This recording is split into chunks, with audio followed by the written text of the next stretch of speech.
Hi, everybody. I'm Kirby James, and it's my pleasure to talk with you today about the idea of change and communication. It doesn't matter what we do, whether it's health and safety or pretty much anything else in the world of business, everything keeps moving forward. And as a consequence, everything, or at least many things, are always changing. Yet, in particular, when it comes to talking with others, convincing others, trying to get others to change, the one thing we probably all share is just how dangerous that sometimes can be. Look, I've spent most of my career trying to bring about change in every aspect of my life. And having taught this particular subject for many, many years, I'd like to share some insights. And instead of going at this with a strong science background, let me quote all the research. Look, let's just make this a lot more real. And in fairness, maybe a little bit irreverent. I'm going to use a number of examples. Some of them may not, be the ones you usually hear. I make them to make a point. And the point is this. Basically, nobody likes to be told that they're a problem. Nobody likes to be told they have to change.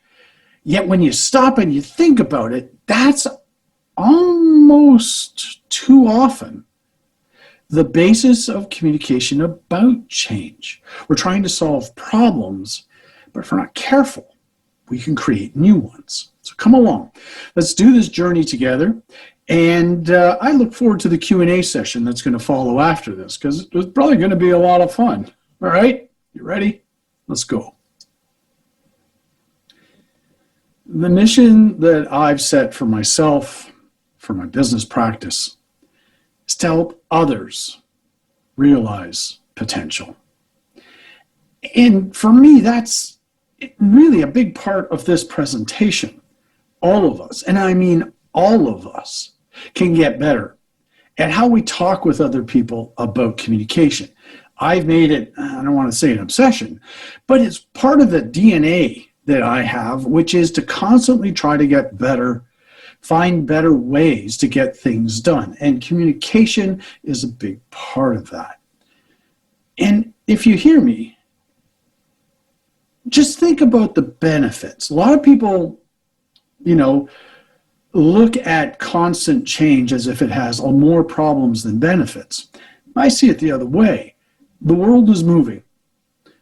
Time goes on. Who would have thought a year ago we'd be in the middle of a pandemic? And I say middle optimistically. The reality is, fate favors the prepared is a very popular saying. I look at it slightly differently. When you're trying to keep up with just how fast the world is changing, you have a chance to keep up. If there's a step back approach to hope and wait and see, I get that a lot of folks are like that. My view is this: you don't have to be at the bleeding edge of change, and you don't want to be at the trailing edge of change. And that actually brings me to one of the biggest challenges in talking about change are the stereotypes we have in our head. And there's a lot of danger in hanging on to stereotypes. If you watch the news at all, and it stresses you as much as it stresses everybody else, what we're finding is there's more and more and more and more extremes and stereotypes. I see this actually as a very dangerous trend, but that's a personal opinion we can talk about another time.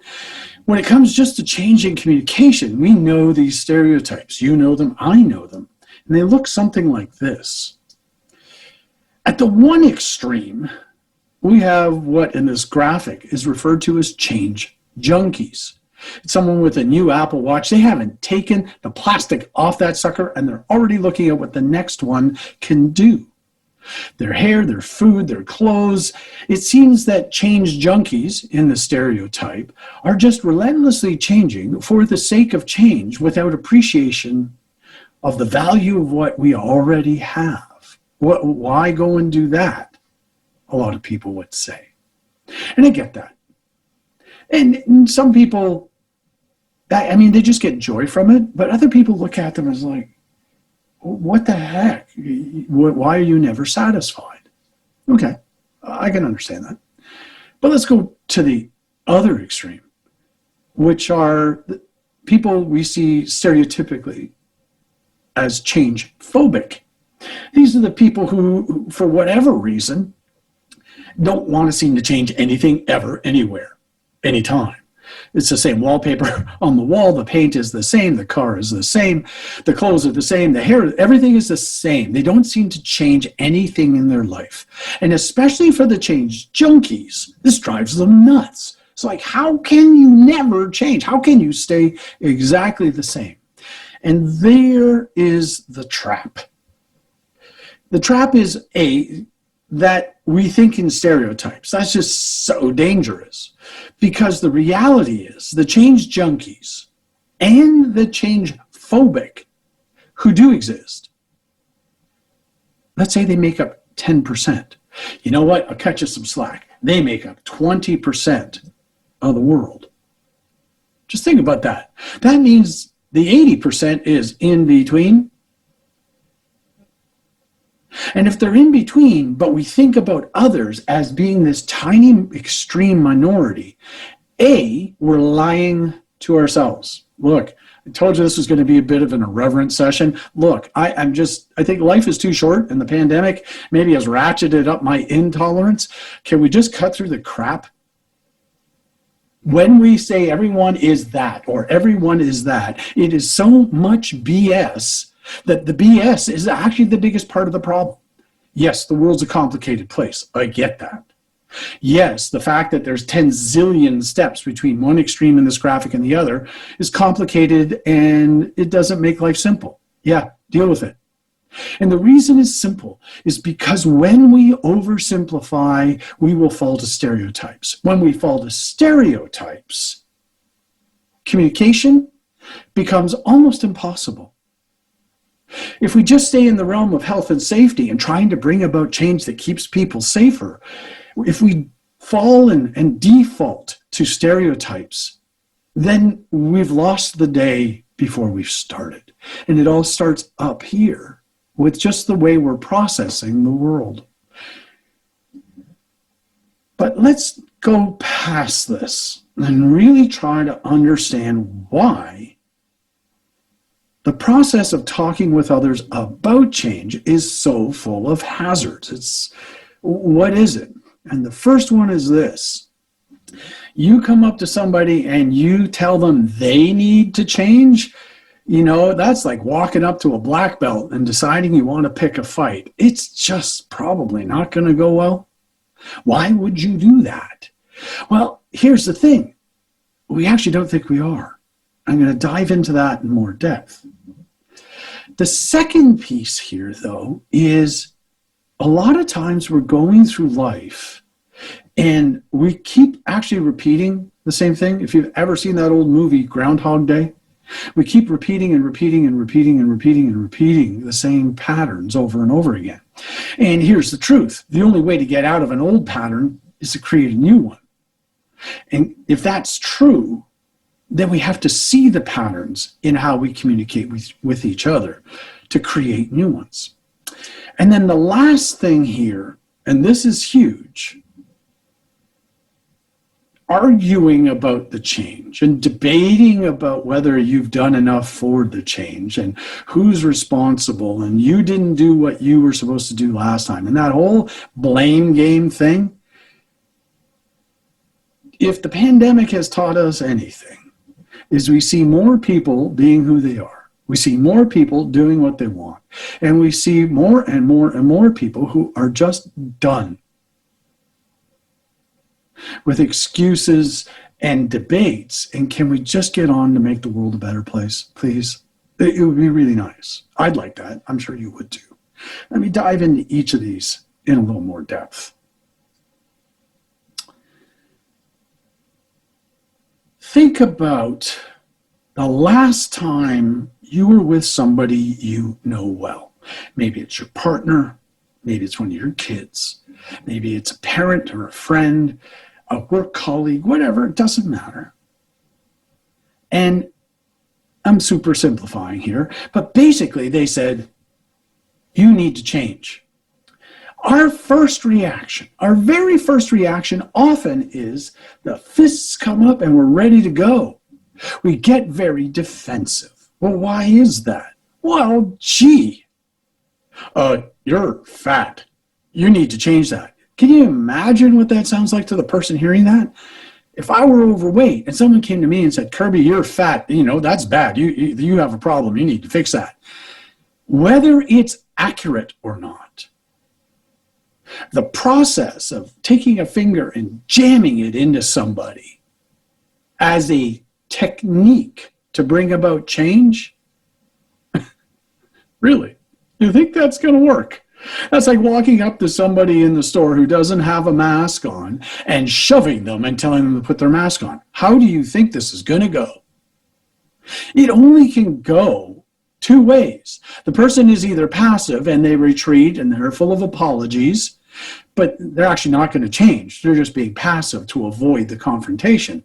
Or you get the aggressive, and the aggressive is right there in your face, ready to go to town.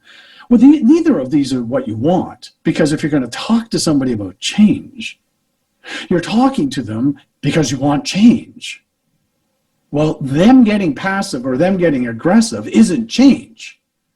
That's just like a Pavlov's dog ring the bell and watch the behavior come out. There's no change there. The change you really want is for your friend to lose weight, or for that person to put their mask on, or if we're in a health and safety context at work, to wear the PPE appropriately, follow the procedures, or for somebody who promised a program delivery or monies or something to actually deliver it.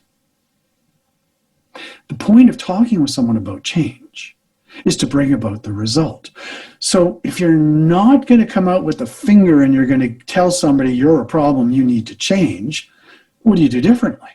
Well, instead of telling me I have to change, invite me to talk about change. Now, look, I get some people aren't as obsessed about language and communication as I am. I get that. And it may seem like a little tiny thing, but I can point you to the psychology that the difference between you got to change and could we talk about something I've noticed? Would you be willing to talk with me about that? Those are two completely different emotional cascades that happen inside the person. And it's not hard to do.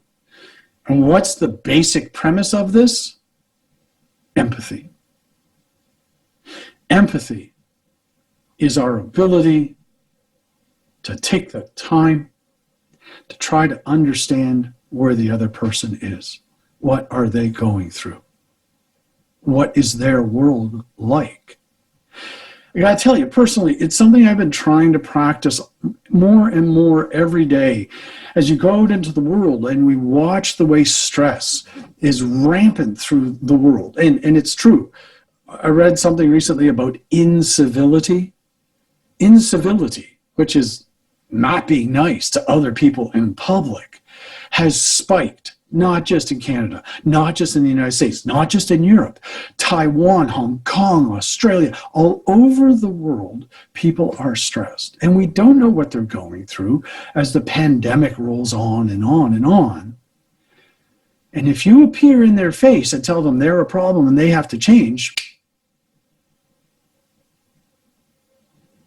people are sapping. But if you invite me to talk about it, and then when you invite, you actually show me some compassion. Now, we don't have to sit down, do a virtual hug, and shed some tears. That's not what I'm talking about. A lot of people think that's what empathy is. No. A buddy of mine got COVID back in March. 54 days in hospital, 22 in ICU on a ventilator. We didn't have to cry and get all, weepy about it. We showed the man compassion, him, his family. Why? Because it's the thing you do when you care about somebody. Having compassion and showing empathy for people at work will do more to get better results than almost anything. go and check the literature. The best business cultures have empathy and trust. But let's be more pragmatic about this. How do you show empathy if you're struggling with like the idea? Let me break it down for you. Listen. Actually listen. Like, no, I mean really listen. And how do you do this? Well, I teach this a lot too. And I can tell you, the first step is to approach the conversation as if you've got something to learn. If you looked at me, decided I was overweight, and you just felt compelled for whatever reason to tell me, like, because maybe I didn't know, that I needed to lose weight, if you start a conversation, it's like, asking me about, oh my gosh, are you concerned, or, what is it like, or, how are your efforts going, or whatever. But listen, actually learn something. If I'm not wearing a mask, or my nose is sticking out while I'm wearing a mask, instead of it turning into a directive in a fight, how about turning it into, hey, Kirby, what's going on there? Can you help me get it? And if the answer comes back, it's like, I have eczema on my nose.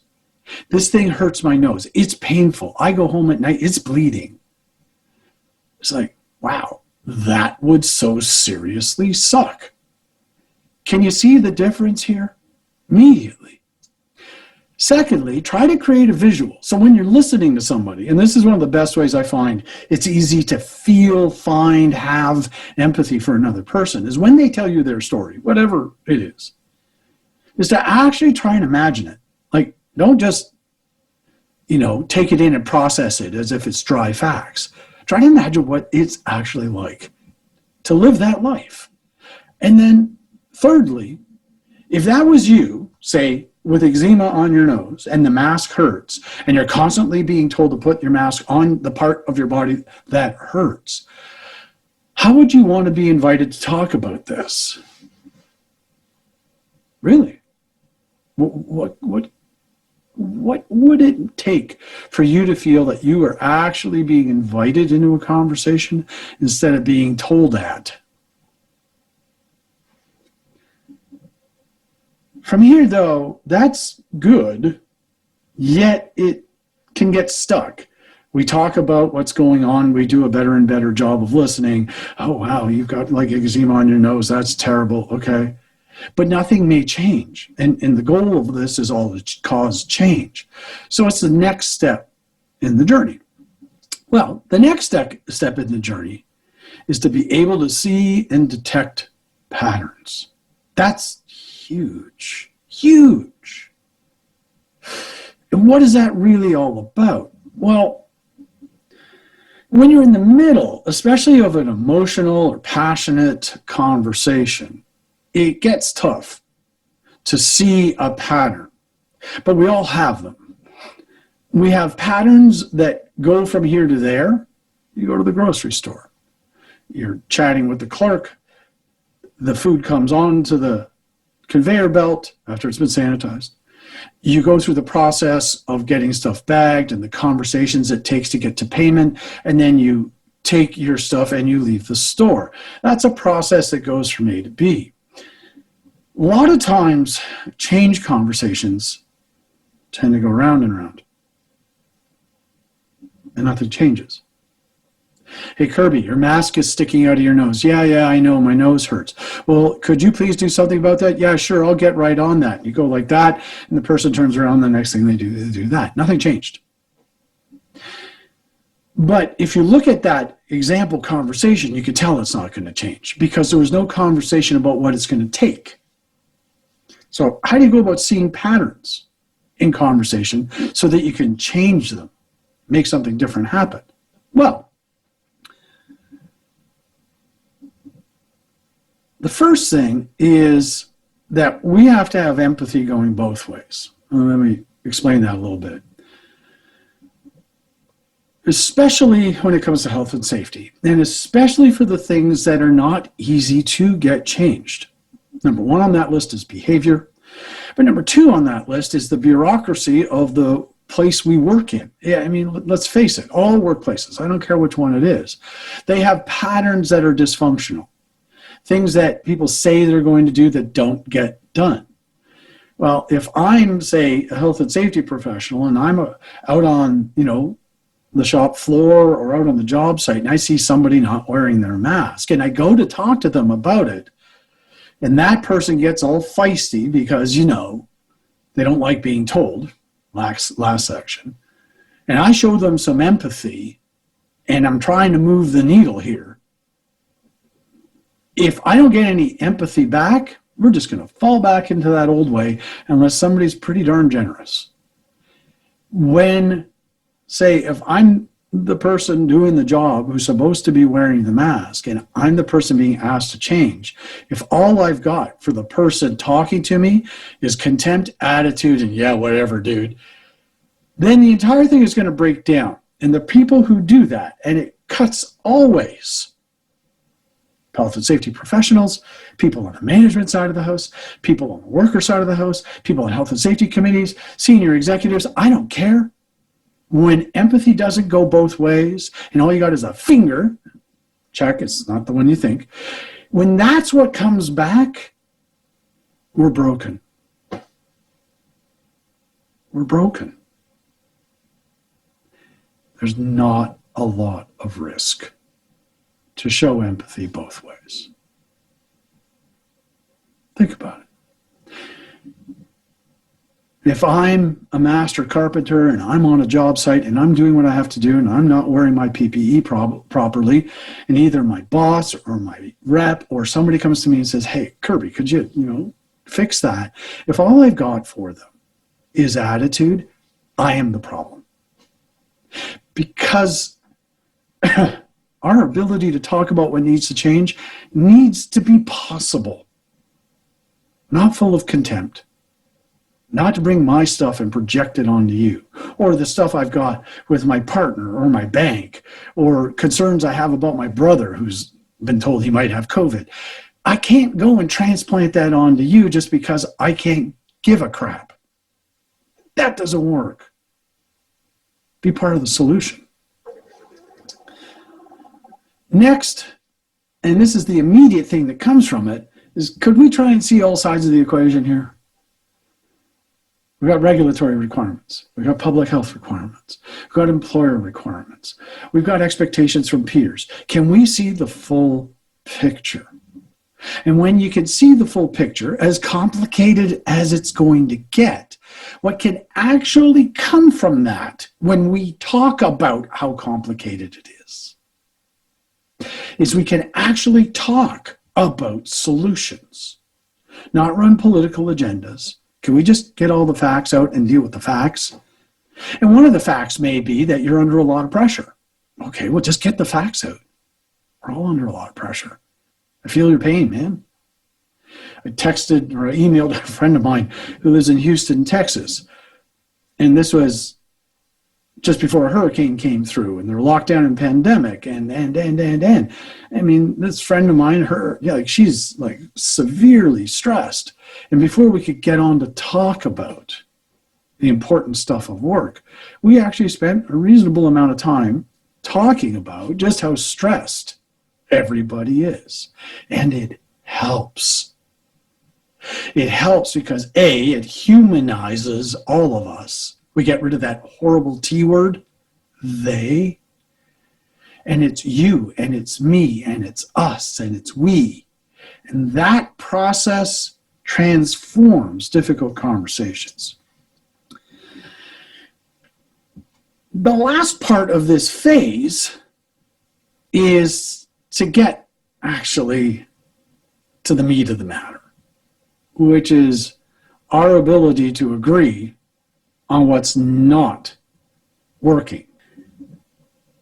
In the work that I've done teaching and nurturing organizations to develop the mindset of the people who work there, in the coaching work that I do around helping executives develop their career path,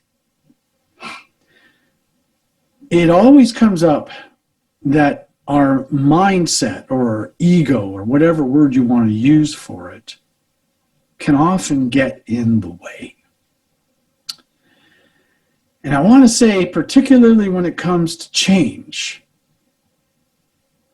setting that aside is actually part of this entire presentation. Having the courage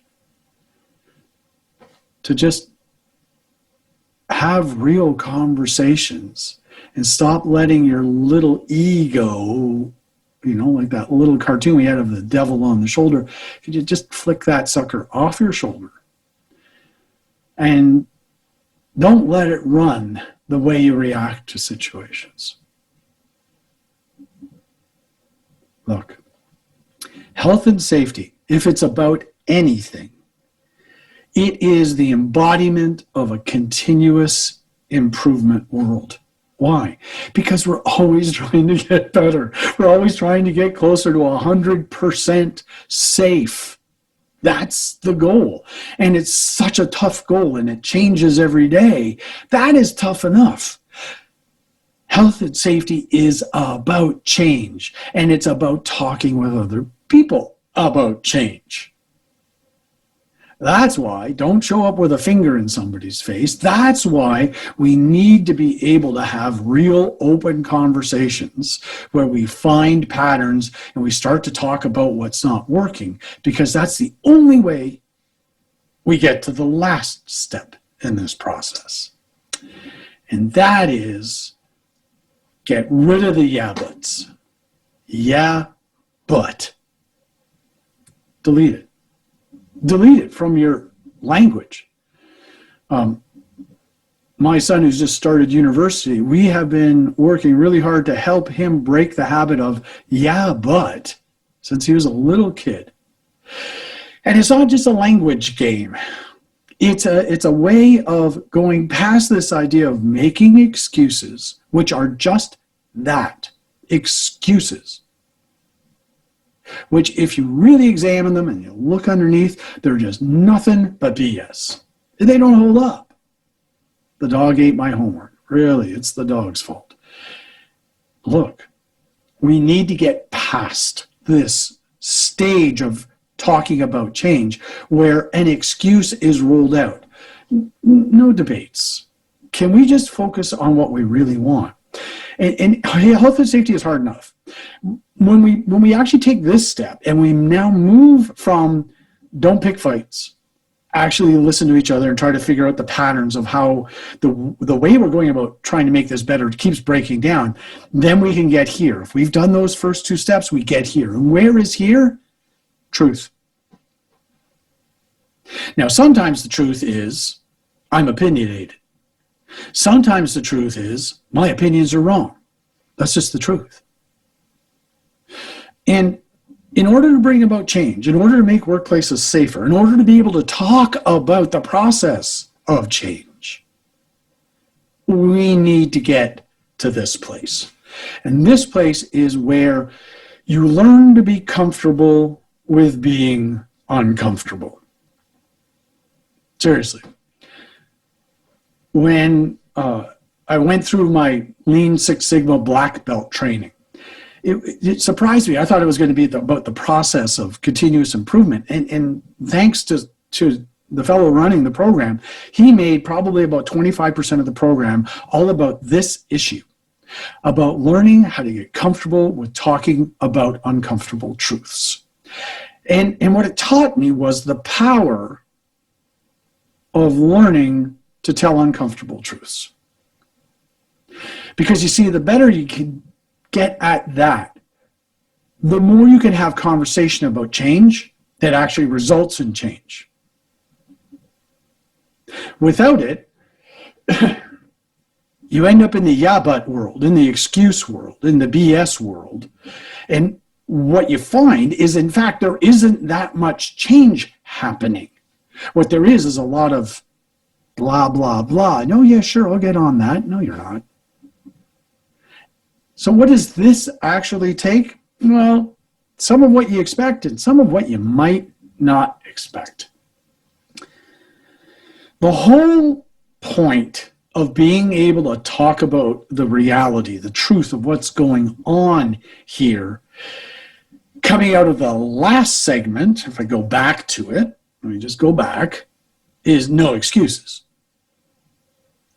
Right? But the last one was, let's agree on what's not working. Ooh, okay. If we can agree on what's not working, that sets us up for the conversation we need to have. And that conversation is about, what are we doing here? What's the point? What are we trying to get done? And this is huge. This is so big. I could spend a day just on this issue. If I can get one individual, one, to agree on what's not working, and then we can look over here and we can look at, so what is it that I want? What is it that we can agree on? You've just broken the old pattern to start with. It's not dead yet, but you've broken it. Because we went from yeah, but excuses and not actually talking about what's going on, and people getting passive or people getting aggressive. We're stepping past all of that, and now we're at a place where there's an actual conversation to say, right now, this isn't working so well. Your mask isn't on, and that's not okay. And I'm spending a lot of my time trying to remind you, you're stressing out your coworkers, and you're in discomfort, if not pain. And can we just agree that that's what we have? Ooh. Isn't that scary? No, it's not. It's liberating. To actually tell the truth about something creates so much relief, because the facades that go around it come crashing down. But then we move over here. Now we're going to talk about, what do we need? What's the goal? And when not just me health and safety guy, or me manager guy, or me joint health and safety committee guy, or me tradesperson, office worker, driver, whatever, whoever's in your world of work, when it isn't just you telling others what the goal is, and we start talking about, we're here and we want to go there. Once that starts to happen, you have laid the groundwork for a new pattern. Think back to the grocery store. I've got all my groceries in the cart, and the goal is to get them home. But if all I did was I put them on the conveyor belt and the checkout clerk just put them somewhere I didn't need them, then we're just going to end up in a circle, right? Nothing changes. She just puts them back in my cart. We're not going anywhere. We want to go from here to there. Great. In health and safety, the same principle applies. And once you have that conversation, and thanks to my teacher and mentor, Robert Fritz, for this piece, when I know I'm here and this isn't okay, and we want to go there, and that's way better, immediately what happens is the distance between these two things creates tension. But it's the kind of tension that's referred to by Robert as creative tension. Because now we can agree that this isn't okay and we don't want to be here. And we can agree we want to be there because that's better. And so now it's like an elastic band got stretched. So with that elastic band having been stretched to go from here to there, what that does is it starts conversations, and the real conversations can be about what are the behaviors, what are the actions that are going to produce those safe results that we want. Now, if we had that conversation at step one, I would have been passively or aggressively going, yeah, whatever, dude, sure, okay, yeah, I'll get on that. Because I'm just going to go back into the pattern. The second thing we talked about is like, oh, yeah, sure. Here's Kirby, blah, blah, blah, blah, blah, safety, oh, blah, blah, blah. No, we're breaking this cycle. This isn't okay. We want something that's okay. And now we're going to talk about what it actually takes to make that happen. The steps, the processes. But the steps, the processes, the behaviors are yet still not enough. What will be enough? Aha! The most uncomfortable thing in this entire presentation. And it's uncomfortable because for most of us, we don't like it. And what is it? Commitments, accountability, and consequence. Ooh, I just said a bad word. All of you who are parents, you know this. Talking to your kid, talking to your teenager, and you say to them, okay, I need a commitment around taking out the recycling, making your bed, putting away your laundry, whatever it may be. And what do we do as parents? We say to them, okay, Junior, okay, and usually it's telling, which is now, do you see part of the problem? But when we could say, okay, do we agree that laundry on the floor and you using it out of the hallway, is it okay? The commitment is you're going to take it into your room and put it away. Great. And who's accountable to do that? You are, not me. My accountability may be to do the laundry. Your accountability is to put it away. But if that's where you stop,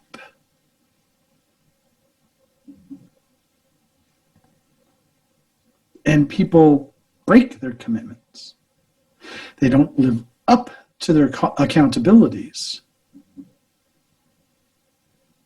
you rewind this entire presentation for the last 30-something minutes, we go back to the beginning. You need to change. You're not doing your part.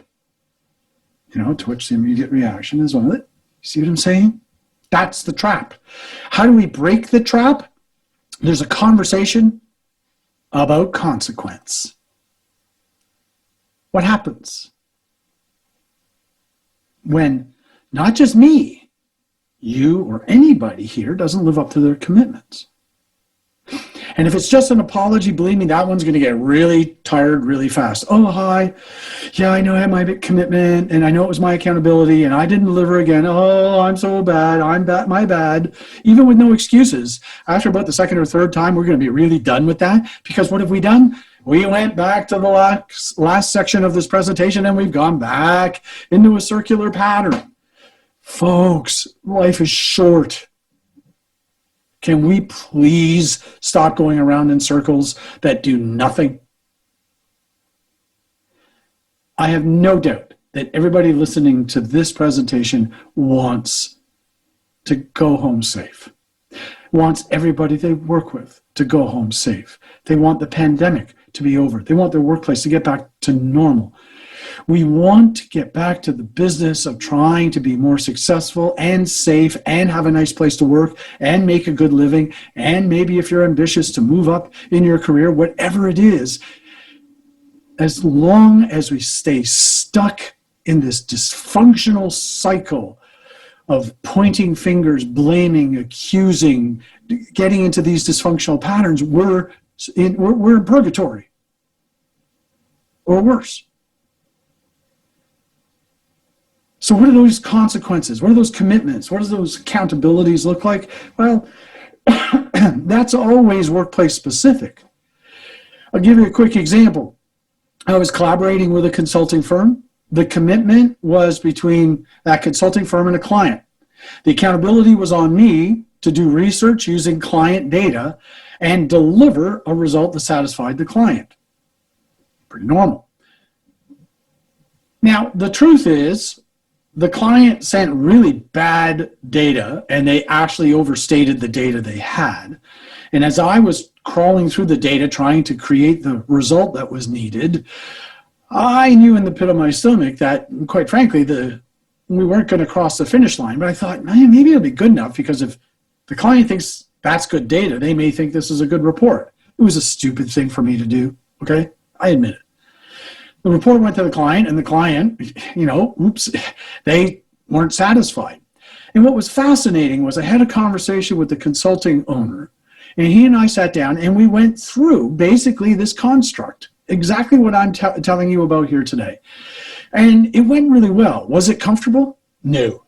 What was the consequence? The consequence was a commitment to the client that we'll make it right. And the consequence to me was several days of my time that weren't paid. And I, at the end of it, agreed that that was the right thing to do. Why? I didn't deliver. Now, what should have happened early in the game was for me to speak up and say the data is not going to get us to the finish line. Basically, we need to either change the promise or get the client to give us better data or both. And I didn't. There has to be consequences associated with accountabilities, and accountabilities have to have very clear commitments. Because when you go through all of this, that's when there's actual relationships. Think about it.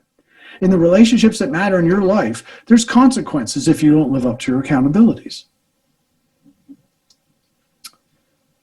So, it gets me pretty much to the end. I've summed up several times, but let me just close by saying this.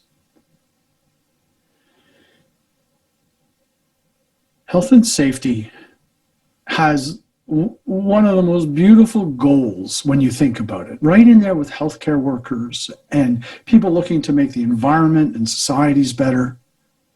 We're here to make workplaces safer. And if that's truly who we are, and that's truly what we care about and believe about, then hopefully what you've heard today opens new doors to the consequences of telling people to change, of getting stuck in old patterns, and debating and not building real plans that can develop real results. Look, talking about change is uncomfortable. And if you're looking at this and you're not really sure how to apply it all to health and safety in the workplace, I have a very, very simple place for you to practice. You ready? Do it at home. See this same construct I've been talking about in your personal life. And practice there. Actual listening, real listening. Trying to imagine what it's like for the other person. Actually trying to see the pattern. I actually doodle conversation patterns. It's easier when you're watching other people. So if you're at work, just watch. It's like he says that, he says that, she says this, she says that. And you just watch it and it goes around. It's like, oh my gosh. They're stuck in the dryer, tumbling around. And practice, particularly at home, the courage to fess up, the courage to tell the truth, the courage to actually have a conversation about what's not okay and what you really want, and then to have the courage to actually design a way to get from here to there that can actually work, and then to hold not just others accountable, hold yourself accountable. And what I can assure you is that these elements, they're on this bookshelf behind me. They're from all the things we've all read and watched. This is those things summed down into 44 minutes. Ladies and gentlemen, it's been a delight having this opportunity to speak with you. I look forward to the Q&A. And I would direct you to my personal website, because there in the downloads page, you're going to find stuff, additional materials to talk about a range of subjects. And I hope some of them are appealing to you, that you'll look into them even more. Thanks very much. I'm Kirby James. I look forward to talking to you again soon.